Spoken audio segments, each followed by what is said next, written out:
திராவிட முன்னேற்ற கழகம் என்று பிச்சை எடுத்து பிழைப்பு நடத்தி கொண்டிருக்கின்றார். கோவில்ல ஒருவரும் மன உருகி அரசுக்கு இதை கொடுக்க வேண்டும் என்று, கோவிலுக்கு கொடுக்க வேண்டும் என்று கொடுத்தது அரசு கொடுக்க வேண்டும் என்பதல்ல. அதற்கு அரசு சொல்றாங்க, இல்ல உடைஞ்சு போன நகை, பயன்படுத்த முடியாத நகை உருக்கி இருக்கின்றோம் என்று. ஆனால் இதுவரை தமிழ்நாட்டில் எத்தனையோ சாமானிய மக்கள் கேள்வி கேட்டும் கூட, எவ்வளவு டன் நகையை உருக்குனீங்க, அது எப்படிப்பட்ட நகை, அது உருக்கப்பட்ட நகை எங்கே இருக்கிறது, அதன் மூலமாக எவ்வளவு வருமானம் அரசுக்கு வந்திருக்கிறது, அந்த வருமானத்தை என்ன செய்திருக்கின்றீர்கள் என்பதற்கான பதில் கிடையாது. ஒரு கோவிலிலும் கூட ஆகம விதி மீறப்படுகிறது. இன்னைக்கு கேரளால கம்யூனிஸ்ட் அரசு விஜயன் அவர்கள் ஐயப்ப மாநாடு கேரளாவில் நடத்துறார்.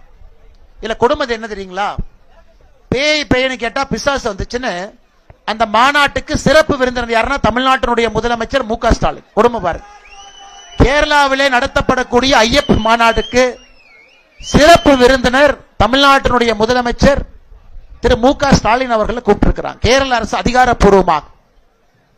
ஆனா இவருக்கு தெரியும், உங்களுக்கு வேற இடத்துல போய் என்ன பேசுவாருன்னு தெரியும்.